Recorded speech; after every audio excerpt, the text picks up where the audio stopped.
In this session, I'll be explaining about the new keyword.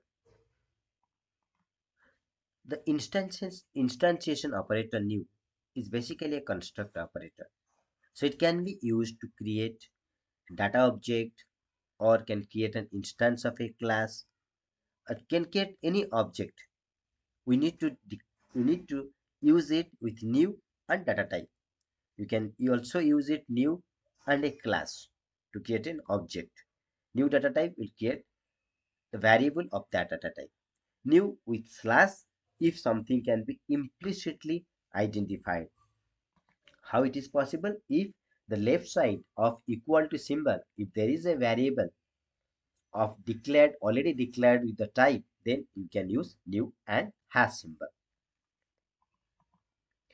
Here you can see earlier before 7.4, if you need to create an object, we are declaring the object type reference to a class and creating the object.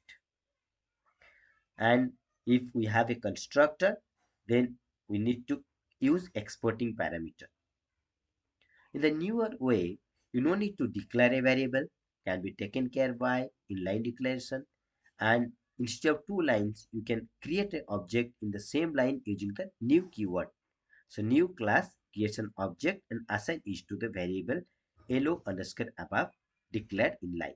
If it has a constructor, then in the same method, same class, then you use a bracket and pass the variable, the importing parameter the constructor expects.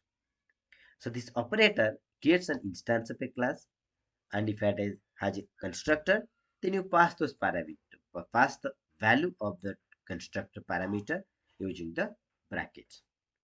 So that's all how we use new operator, and which helps to reduce the code and definitely better performance. Thank you for watching.